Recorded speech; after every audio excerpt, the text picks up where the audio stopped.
of Power, live from Washington, D.C. From Bloomberg's Washington, D.C. studios to our TV and radio audiences worldwide, welcome to Balance of Power. I'm Joe Matthew. Tonight, President Trump nominates his Council of Economic Advisors chair, Stephen Miran, to serve as Fed governor. The breaking news as we come to air this evening with Stephen Miran, now Trump's pick to be the next Federal Reserve governor, just a day after the president said he would likely select a temporary governor to fill that seat being vacated. This coming off the signing of an executive order targeting banks for alleged political discrimination after the president said he was personally denied access to financial services by major banks for ideological reasons. Plus, nations scramble as the new U.S. tariffs take effect. The fresh test for the global economy tonight with the arrival of sweeping duties on imports. The next steps in the president's push to reshape global trade and the impacts on both investors and consumers up ahead. Also tonight, Vladimir Putin and President Trump finalizing details for a meeting in the next few days, according to the Kremlin. A Putin official telling news outlets a venue for the formal sit-down to discuss the war in Ukraine has been agreed upon. What the White House now is saying in response and what could be a breakthrough in the peace process when we speak to former U.S. Ambassador to Ukraine, Bill Taylor. And the FBI now agreeing to assist state authorities in locating Democratic lawmakers who fled Austin to block a vote on new congressional maps. What the senior senator of Texas is now saying about his request to the FBI up ahead. But we start tonight with the big news coming out of the White House. Just a short time ago, the president announcing his pick for the newly vacant Federal Reserve governor's seat. And it's the Council of Economic Advisors chair, Stephen Miran.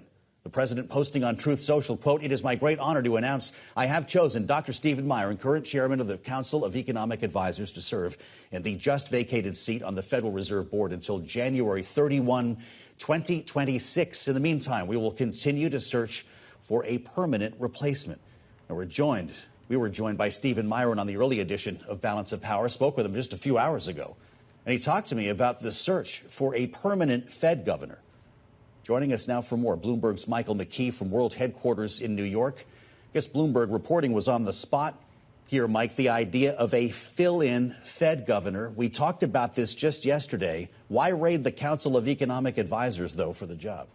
Well, obviously, Miran and the president think it would be a more influential position to have him on the Fed, where he would be able to publicly criticize Fed policy if he doesn't like it, and maybe help shape the policy going forward. The issue is he's got to leave the CEA. So if he does that, it seems logical that the president would appoint him permanently to that seat if he decides that he can take a chance that Jay Powell will resign in May when his term is up as chair, or if he decides to promote Chris Waller, our other scoop today, that to the chair's job, who already has a seat and he doesn't need an extra spot. Yeah. We talked to Stephen Miran about that, as we just mentioned, Michael, this Bloomberg scoop that there is, in fact, a new front runner. And we asked him about his thoughts on Mr. Waller and whether he, in fact, was advising the president to go in that direction. Here's what he said. I think that Governor Waller has really built up a really impressive track record in the last few years at the Fed with his predictions about inflation, with his predictions about where Fed policy needed to move to respond to that inflation. And I think he's done himself, a big credit recently as well, not succumbing to the tariff derangement syndrome that many others throughout the country, but particularly at the Fed, seem to have succumbed to. I don't know if Miran came up with tariff derangement syndrome. Mike, that's a pretty good one. But what are we thinking? Does Waller get the big job? Well, there's a certain logic to it, certainly, because, as I mentioned, there is not going to be another open seat that they can be sure of. So by putting Waller in there, they've enabled the president to fill the Kugler seat with somebody who would spend longer on the Fed. The other thing is that Waller has espoused the view that the president has clung to, that there should be rate cuts. Now, Waller isn't going to do 300 basis points, but he would be in favor of a lower neutral rate. The kind of interesting question, though, is if Waller were nominated to be chair, he wouldn't take over until next June. And if that were the case, we don't know what the economy will need. Perhaps by that time inflation breaks out and the president is tweeting every day that we need to raise rates. Anything is possible. But Waller seems more aligned with the president than maybe some others. And he does seem to check a couple of other boxes that would make it convenient for him to be picked. Helping us rationalize some of these ideas, Bloomberg's Michael McKee. It's always a pleasure. Mike, thank you so much. As we turn now to some of the other developing news coming out of the White House, it was a busy day here in the throes of August.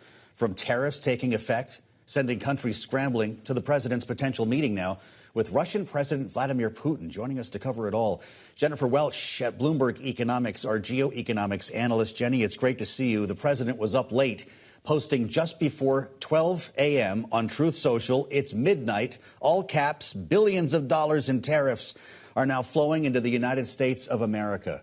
Is the tariff regime now set? I know we have some outlying deals with the likes of China. There's I guess, an extension or delay for Mexico. But are the numbers that we see here going to be in place from now on?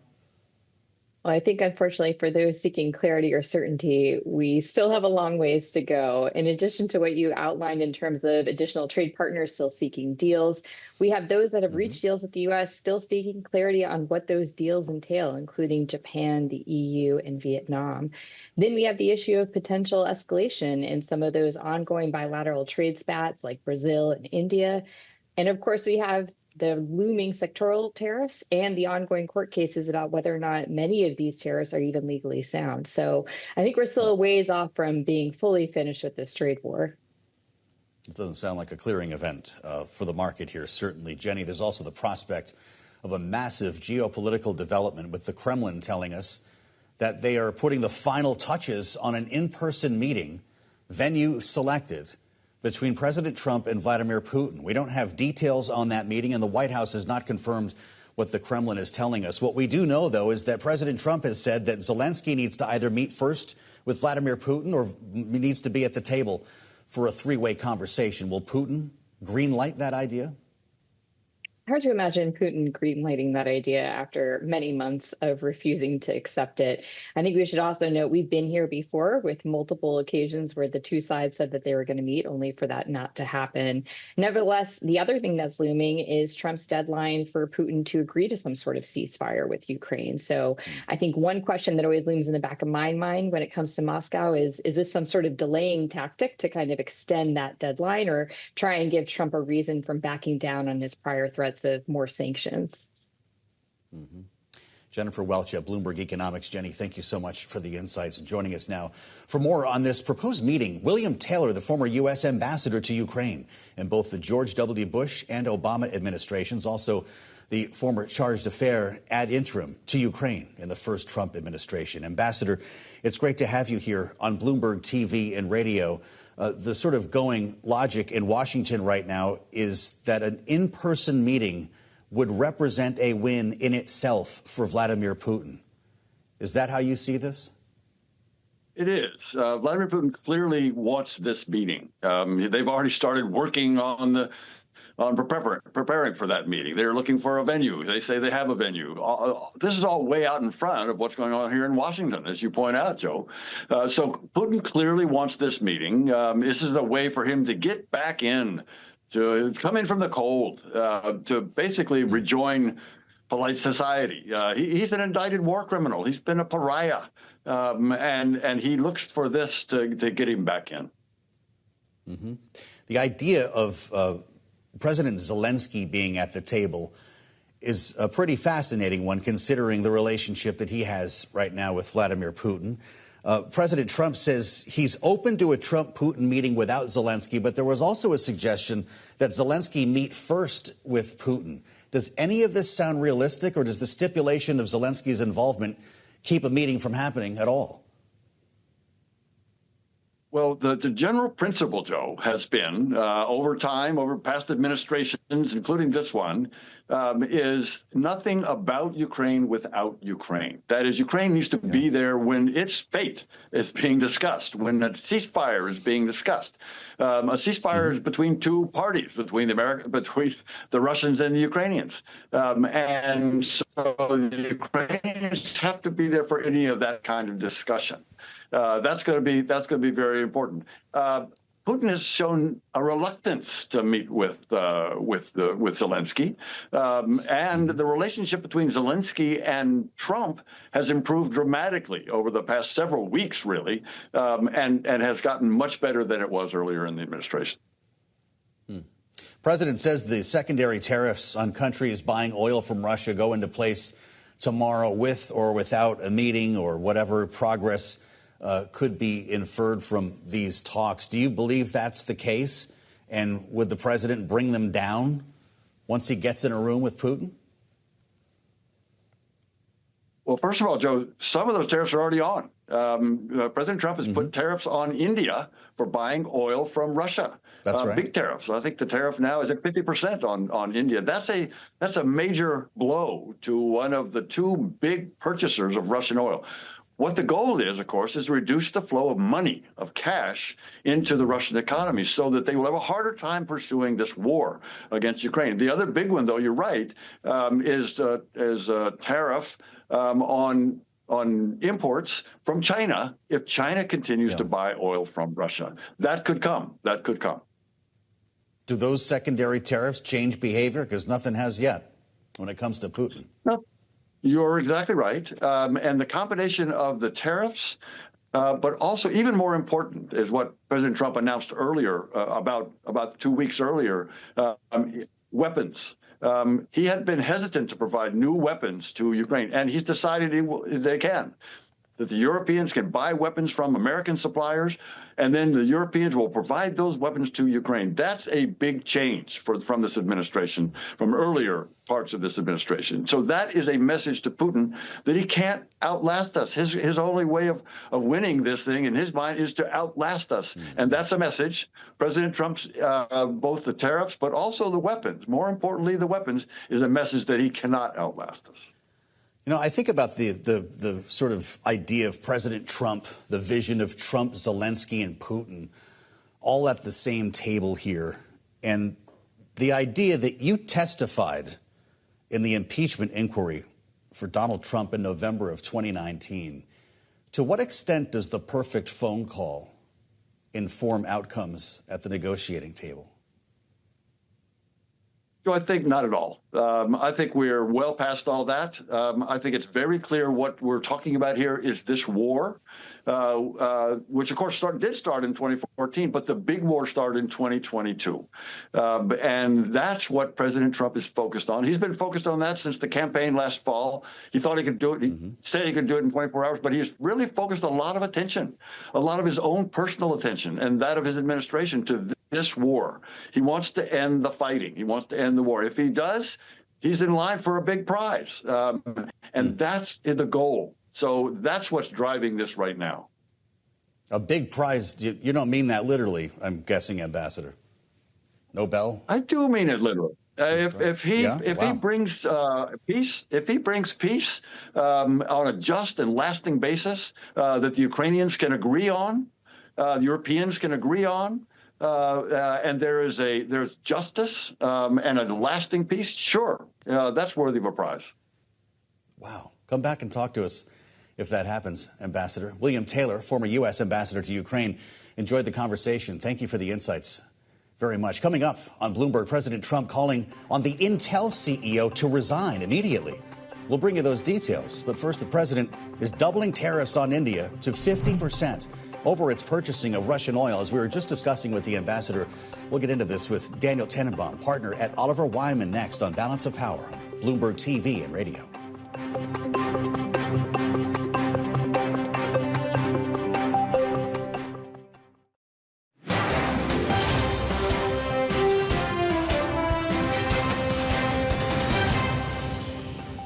Last week it was announced that our economy grew at levels that we haven't seen in a long time. But the real levels of growth are going to be judged in a year from now when you start seeing some of these incredible plans. We have a market which is at way above average valuations, with way above average earnings expectations, with way below average volatility at a time when the economy is clearly slowing and the tariff bill, which we know is coming, hasn't even started to be paid yet. I'm telling you, the thing that's gone up is stock prices and success of our country. I think it's going to be bad in a number of places. I will say that U.S. companies and consumers are going to feel the pain. I think we're at the very beginning stages of seeing some of the tariff impacts on goods prices.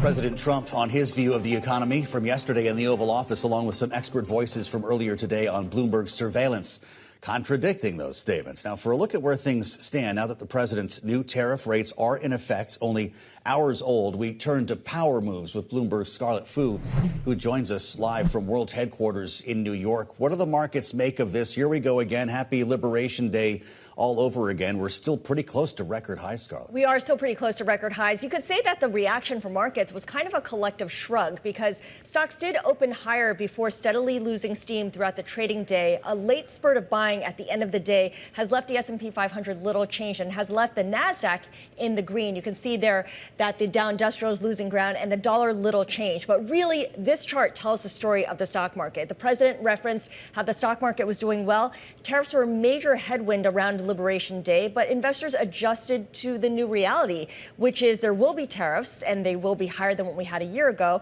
And the White House is using tariffs as a negotiating tactic for extracting concessions from other countries. Companies have also adjusted to this new reality as well. And you can look no further than, for instance, what's happened with Apple, for instance, rounding off a two-day 8.4% rally, bumping up against its long-term trend line. You can see there the stock ending up at $220 a share. This is really relief that Tim Cook, the CEO, has found a way to steer Apple to avoid the extra tariffs that President Trump is threatening on semiconductors. President Trump says Apple plans to spend an additional $100 billion on domestic manufacturing to gain an exemption from these potential tariffs. We're also keeping an eye on Caterpillar, that stock declining following an analyst downgrade from Morgan Stanley, which says that Caterpillar's results should be viewed in the context of a tariff headwind because these are very real costs of doing business. The analyst also says that Caterpillar does not have as much pricing power as it might have thought. We also want to keep an eye on Eli Lilly, falling on some disappointing data related to its weight loss pill, the new pill. And of course, Lilly's losses have dragged the entire pharmaceutical sector lower. We saw the pharma stocks as a worst performing industry group in the S&P 500 among 24 groups. You could see there that big step lower for Eli Lilly shares. And finally, Intel, Joe. Intel was down after President Trump urged the CEO, Lip-Bun Tan, to step down over what he called conflicts of interest. And of course, this follows Senator Tom Cotton raising questions about Lip-Bun Tan, the Malaysian-born CEO, his ties to China, as well as investments in Chinese semiconductor companies. So that's something we'll keep an eye on, of course, for you. Joe? Just what Intel shareholders needed now. Bloomberg Scarlet, we thank you so much. And for more on the impact of these tariffs, we turn to Daniel Tannebaum, partner at Oliver Wyman, non-resident senior fellow at the Atlantic Council. Daniel, it's great to have you. We spent a lot of time the last few weeks, months talking about the taco trade. And with what we just heard from Scarlet, this market hanging just below recent highs, you're throwing around a different term, a different acronym, empanada. Everybody makes promises and never actually does anything. Is that what this market is telling us? Well, again, I think what Scarlett pointed out is the market isn't really seeing through to what some of these tariffs mean. And ultimately, that does mean increased prices to consumers. If it's raw materials that are impacted by tariffs, companies maintain stockpiles in the U.S.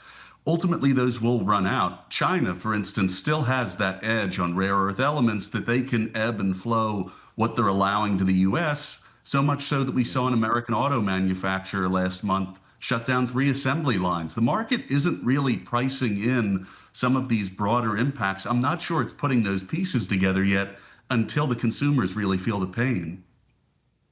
Or is Wall Street also waiting for a China deal? Not all of this is sewn up yet. We've got an extension on Mexico, an elusive China deal and a few other themes to come back around on, including sectoral tariffs. So we can get into chips if you want, but would not a deal with China buoy the spirits in this market even further? But from what we've seen, these deals really are very high-level frameworks. The details just aren't there. And we've seen the president go back and forth on a number of issues, not just tariffs. Certainly, we've seen that on Russia, even in the last 24 hours. But it's hard for people to really find a clear course for how to manage their business going forward. I do think we're seeing a number of businesses in their earnings announce losses, and that is growing. Some of them are absorbing prices today, but that's not going to last that much longer. And as we move into the holiday buying season, consumers really are going to feel the pain, and that is going to be the question of whether the market reacts then. Yeah.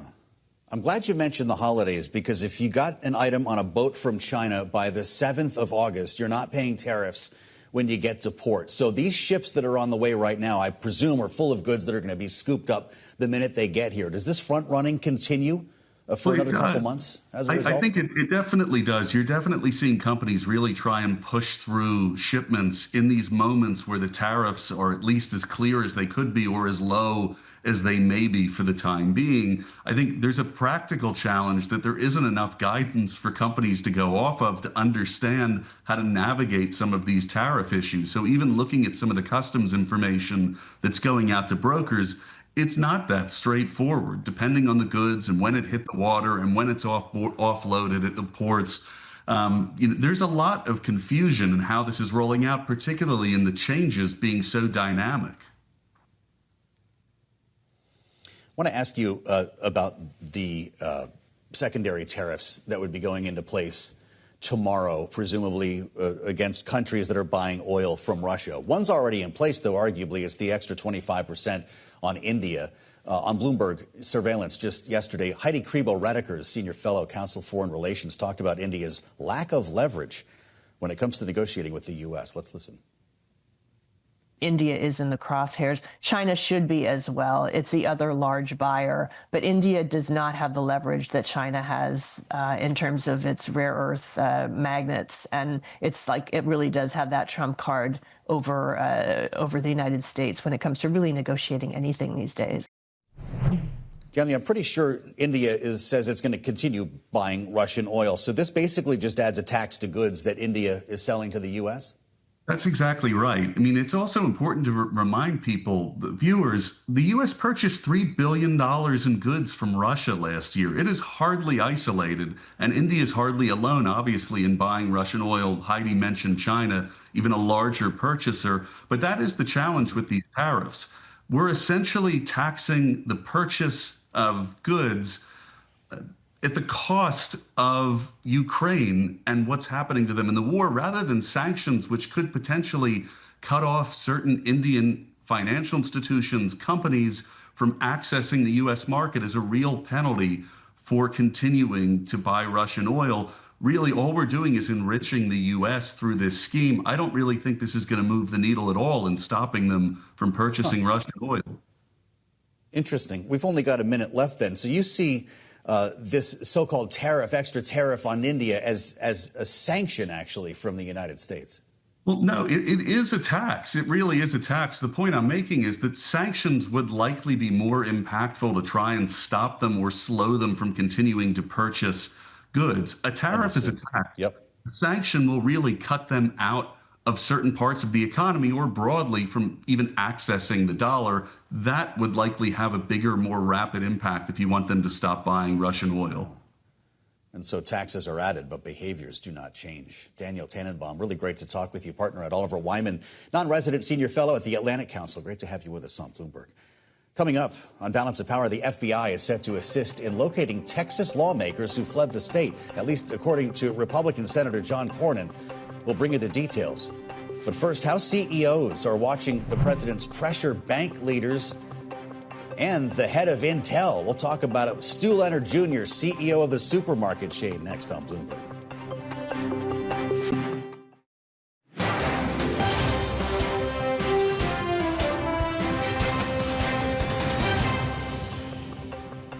This is Balance of Power on Bloomberg TV and radio. I'm Joe Matthew in Washington. Thanks for joining us.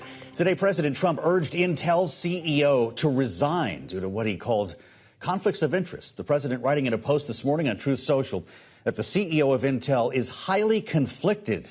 He wrote, "It must resign immediately," without providing evidence or additional detail. The company has said it is deeply committed to the national security of the United States and the integrity of our role in the U.S. defense ecosystem, and did not respond to a request for comment on President Trump's post. Joining us now with the latest on this, on Balance of Power, is Bloomberg's Ian King, who is live in our San Francisco bureau. What do we make of this, Ian? What's the conflict? We understand that this has something to do with the Intel CEO's relationship with the PRC. The president is maybe a little over his skis on this. How do we read it? It's not for me to comment upon what the president's up to, other than to tell you that his comments this morning came on the back of a letter from a senator yesterday, basically saying what you just said, which is that Bhutan, the current CEO of Intel, has these ties with the People's Republic of China based upon past activities, past roles he's had, and past investments that he has made, and therefore that makes him have a conflict of interest at a company which is so important to the U.S. economy and security. And the president apparently riffed on that and said that Bhutan should step down. Well, this is news that arrives just hours after President Trump said that he would impose a 100% tariff on chips and semiconductor imports. This rolled out of the Oval Office during a news conference last evening with some exemptions for companies that are moving production back to the United States. Let's listen to what he said. It's not enough to say, "Oh, I'll build a factory and stick a pickaxe in the ground and then just leave it there for 10 years, collecting a tariff exemption." There's going to be checks to make sure that good faith efforts are made to actually expand production in the United States. And if that's happening, then that's exactly the outcome we want, right? Like, what we want is to increase domestic production of critical components like semiconductors. That was Stephen Miran, the chair of the President's Council of Economic Advisors, now tapped for the Fed, in an interview that we had earlier today following the president's 100% chip promise. Ian, it doesn't seem many companies will actually feel the weight of that tariff because of the exemptions when it comes to investing in the U.S. Who will the tariff impact? Yeah, no, you're right there. I mean, if you sort of unpack what the president said, and, he kind of updated his view in several ways. It's basically, if you've got a plant here, or if you're building plants here, you're putting money to work here, then don't worry about it. If not, then you're going to face these punitive tariffs. So if you sort of roll through the majority of the largest companies in the industry, they're working here. Intel, as we just discussed, already has plants here, is in theory working on building new plants in Ohio and in New Mexico, in Arizona. Samsung is updating what it has in Texas, and TSMC is working in Arizona to build a complex there. So these are the biggest makers of advanced chips, and then you just filter down from there through Micron, through Texas Instruments, and they're all building or committed to building. So in theory, they get a free pass here. There are some of the European chip makers, maybe companies like NXP, like ST Micro. They don't really do very much here and don't really have much of a commitment here that might be exposed. Really interesting. Bloomberg's Ian King, thank you. We just got a statement from Intel. Pretty good timing here. The board of directors and the CEO, it says, are deeply committed to advancing U.S. national and economic security interests and are making significant investments aligned with President's America First agenda. It goes through 56 years of manufacturing in America and says we look forward to our continued engagement with the administration. Of course, tariffs impact more than high tech. Yesterday, President Trump talked about the impact on the current price of groceries and other household goods. Gasoline is way down. The price of groceries are down. Costs have gone up. Costs haven't gone up. They've gone down. I'm telling you, the thing that's gone up is stock prices. For more here on Balance of Power, a special conversation as we try to bring you voices beyond Washington. Leonard Jr.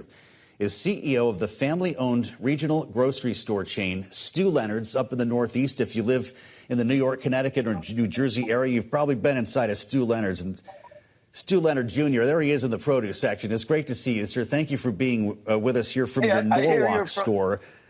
Well, yeah, fantastic. The president... I am from Connecticut, so maybe we can relate here on something. The president says grocery prices are dropping. Is that what you're seeing? Well, look, if you go back to COVID and everything, they've obviously gone up since then. I think you see a pause in grocery prices right now because, like, for instance, we don't know what to do as far as buying goes right now. You know, a couple things that are out there is any tariffs from China, which has to do with things like these aluminum pans that we get from China. We just switched our production to the United States now to buy aluminum pans, so we're not buying from China. And the other big one that hit us today was this. India grows most of the shrimp in the world right now. Wow. And now this, what do we do now? This just got 50, is it 50% or 25%? I don't even know. Well, it's 50 now for India. So the question becomes, what's the impact on your margins, Stu? And can you swallow this, or do you have to pass it to the consumer? Well, here's what we've been doing right now. Since nobody knows really what's happening with the tariffs, most of our importers have said, we'll split it with you. So you take a 15%, for instance, on bananas. They don't grow in the United States. Okay, I can't buy them here. 15% tariff. We've said we'll split it 7.5%. Okay. Right now, I'm eating it. We haven't raised prices, but you know, your guest who you had on prior to me had a great point. He said, "Wait till the holidays come." So if we sell 1 pound of shrimp today, we'll sell probably 20 pounds of shrimp for Thanksgiving and Christmas. So that's going to be the big impact right now. Our importer that we have, which is, by the way, just a family business. This isn't a big corporation or anything. He told me this morning, I talked to him, he said, you know, I got to spend $200,000 to fill up a container of shrimp coming from India. He said, now at 50% tariff, it's $300,000. And he said, our family's got to put that money up ahead of time. And I don't know if it'll sell. Now, here's the interesting thing that happened that I learned today, is he then calls Ecuador up and says, you know what, we'd like to buy some shrimp from you. Guess what Ecuador said? Our prices have now gone up 25%.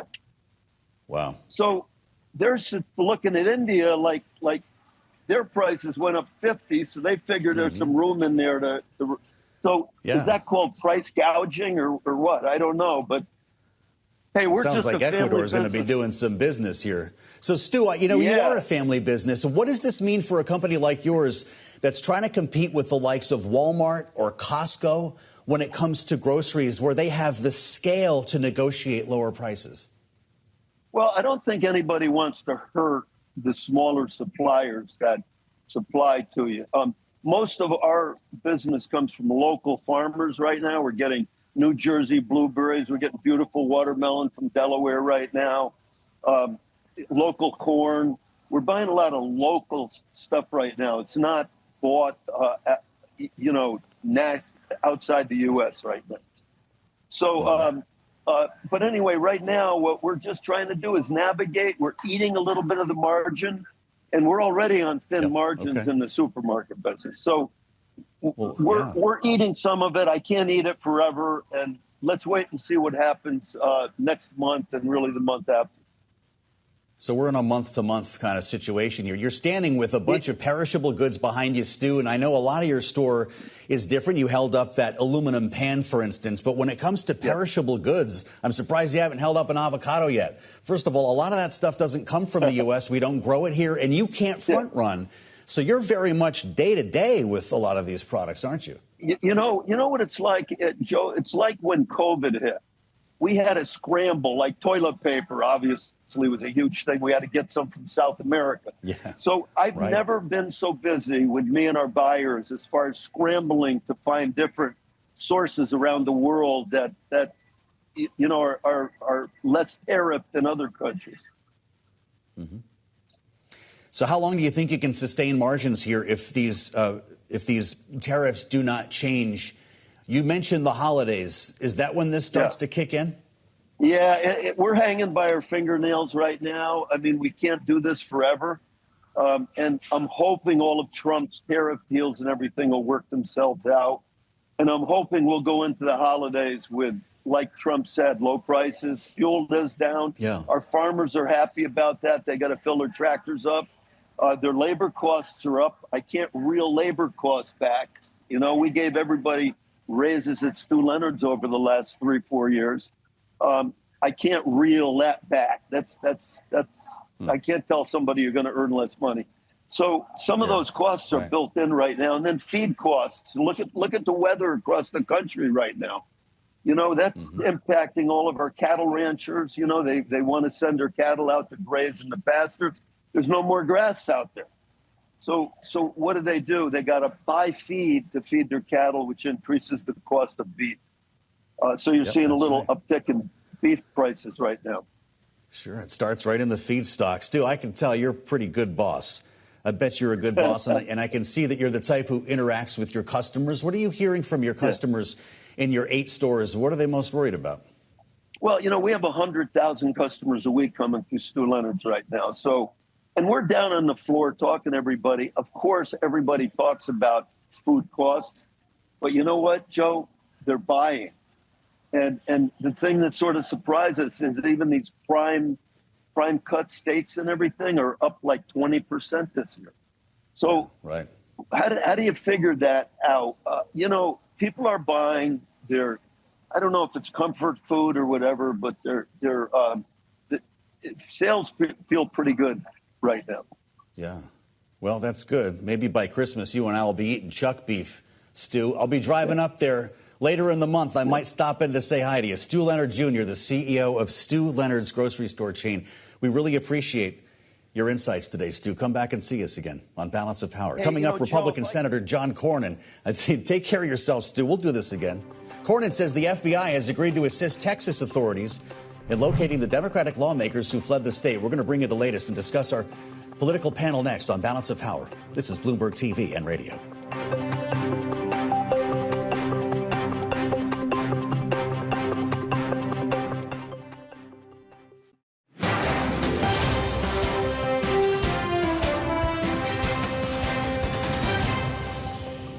They can't come and get me because they don't have authority outside of the state of Texas. That's why my colleagues and I have left the state of Texas.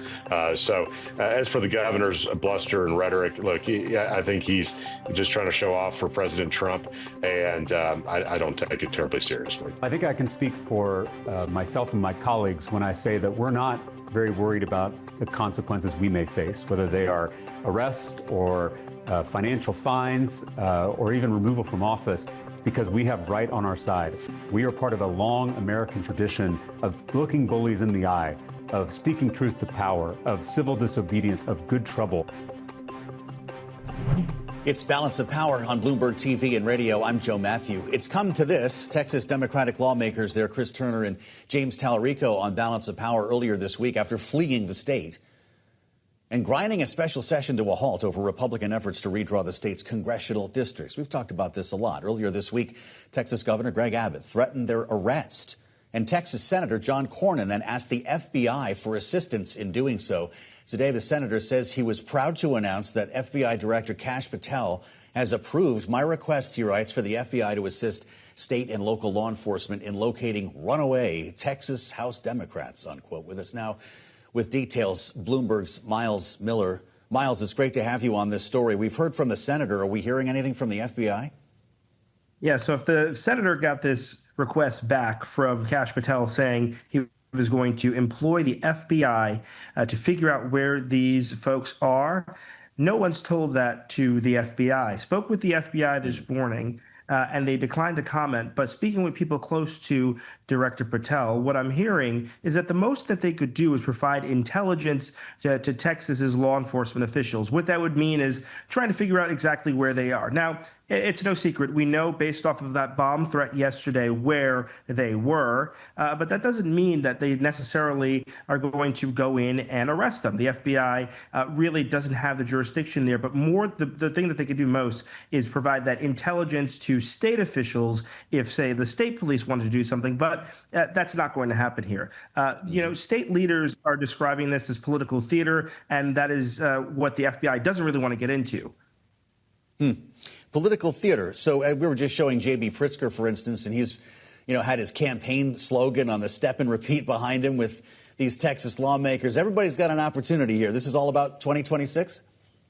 Yeah, so, obviously J.B. Pritzker looking towards 2028, and which is why he said, come on over to Illinois. And then you've got John Cornyn, who's locked in that tight primary fight against Texas Attorney General Ken Paxton. Paxton has been more aggressive, pushing legal strategies that would let the state declare these vacant if these Democrats don't return. He's, of course, trying to outflank Cornyn on the right. But what we know, and our reporting has shown, is that, Trump is really staying out of this. He's not backing, any horse in this fight. But this is a Republican-controlled legislature. And what we know is that this redistricting fight is happening all over the country. It's not just here. It's going to happen in Florida, Missouri, and Indiana, all moving in that same direction. And the Democratic strongholds like New York and California are saying they may redraw their maps too. But this is what folks are saying is political theater. So let's see how this all plays out. President J.D. Vance in Indiana today to talk to the governor about this very issue. Bloomberg's Myles Miller. Thank you so much, Myles,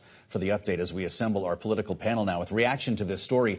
Arshie Siddiqui is here, founder, CEO of Bellwether Government Affairs, our Democratic strategist alongside Republican strategist Annalise Keller, partner at 7 Letter. Great to have both of you here. The idea that the FBI would be rounding up Texas Democrats makes you smirk or worry? I do think that this is a sort of a political conversation that's happening. Mm-hmm.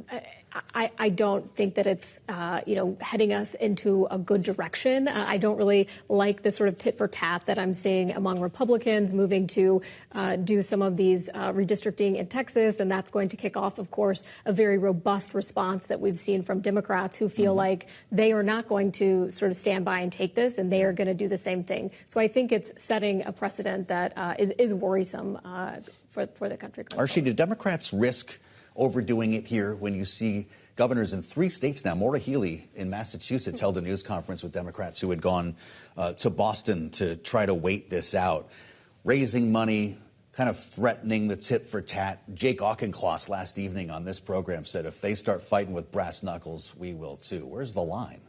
I think the challenge here is that we're dealing with a situation where the FBI is now being weaponized. And so for Democrats, actually, there's some serious headwinds to doing some of this. So I think they really are trying to make sure that the playing field is as level as possible. When it comes to the redistricting effort, not this breaking quorum. Do you think that Democrats can pull Republicans back on this? It seems inevitable, isn't it? No, I don't, because I think the timing is also very interesting on this, is that, the president immediately after passing his signature bill now started talking about Texas and just basically solidifying the majority in Congress. So I think this is it's tough for Democrats because they have gravitated in recent years, as you know, to independent, nonpartisan redistricting. Yeah. So the hoops that they're going to have to go through. So for me, it's just very much self-defense. Well, it's hard to figure out what's messaging here in a lot of cases and what's real. The president on Truth Social last evening calling for a new census. Do you see this? Why wait for the next one? We're going to have a new census, he says, that will not include illegal immigrants, and it will be based essentially on the voter rolls from the last election. Do we even have the money to do this? Yeah, I mean, Trump has made it clear that he thinks that the census that was previously calculated was not correct, and he doesn't appreciate the way that it was done. So he wants a new one. And, of course, that would raise a whole lot of questions around what we would then do, what opportunities that would bring for folks to take another look at all of these states that, Trump has already indicated in states that he wants them to go ahead and take another look in addition to Texas. So I think that would be an additional reason that he would point to say, look, we need to really ensure that these states are, in fact, accounting for the Republicans that are there, given that, in his view, the census from 2020 had a lot of miscalculations. How does the census worker go knock on doors and ask who's living in this house and then start checking for birth certificates or identification? How would you police this?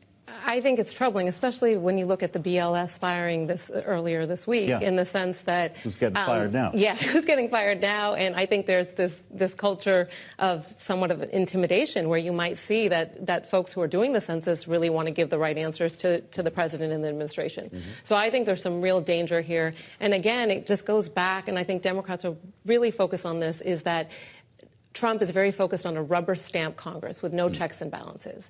And maybe it probably is a good idea for Democrats to actually have that ability to ask the right questions in the majority going into the next election cycle. Well, happy 200 days to both of you. I feel like the second 100 went faster than the first. I don't know if that's just me, but Annalise, we're trying to figure out what the impact of this first 200 days has been, especially when it comes to the economy. This is Liberation Day. To my count, 3. We'll call it a saga, maybe a trilogy.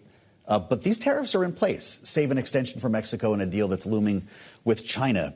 You just heard Stu Leonard, this grocer, who says he can't handle the impact on his margins for a lot longer. He cannot afford rising prices. When does this become a political liability? That's a big question. I think that what we've seen right now, a lot of the experts have been wrong in terms of what is going to happen with markets. I think there was initial volatility in the markets. Mm-hmm. They've corrected, and folks have, largely ignored some of these impacts of the tariffs. And they've sort of, earlier in the program, sort of shrugged and not really. Investors are giving it a big shrug. Consumers aren't in every case. Well, and that's the question. So Trump is indicating that there's going to be about $50 billion coming in per month as a result of these tariffs. We've seen a lot of incoming into the United States as a result of these tariffs. But I think the question remains, who ultimately is paying that, and how long, to Stu's point, can he continue to absorb these costs, and at what point do they get passed on to consumers? Because, a lot of folks are investing in the market, but some, majority are not. And when it does impact their grocery bill, when it does impact their, Christmas gifts that they're getting for their families, and into next year, I think that is when it does potentially become a political liability. Now, what Republicans are doing and saying to businesses is that they are working with them to address immigration. They're working with them to do things like eliminate tax on tips. They passed the big, beautiful bill, which is going to help businesses. They're going to cut regulation. They're going to do these types of things that's going to offset those costs that they might be facing and hopefully give them a larger runway to absorb those costs, which I think is what businesses have been hopeful for. It's an interesting construct that, you cut taxes only to add a tax on imported goods and then try to feed that back somehow. There's even been talk of rebate checks. Yes. Send checks to people based on the money we're getting from the tariffs. You could also just not spend the money. Right. If CEOs like Stu start hiking prices going into the new year or coming out of this year, what does it mean for the midterms? I think that's going to be front and center. And if you look at the discussion and the debate in this area, is that this tariff story is still unfolding. And there was a lot of stockpiling. Businesses rightly stockpiled. Right. And Stu even said that. You'll see a delay for that reason. Right. And then we also have the fact that businesses have absorbed these costs. And that now is changing this week. We saw that it's been changing.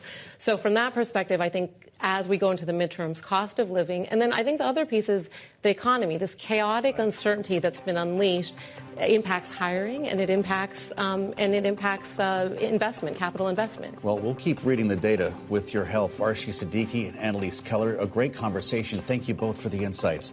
And check out the Washington Edition newsletter on the terminal and online. We'll meet you back here tomorrow on Balance of Power. I'm Joe Matthew. This is Bloomberg.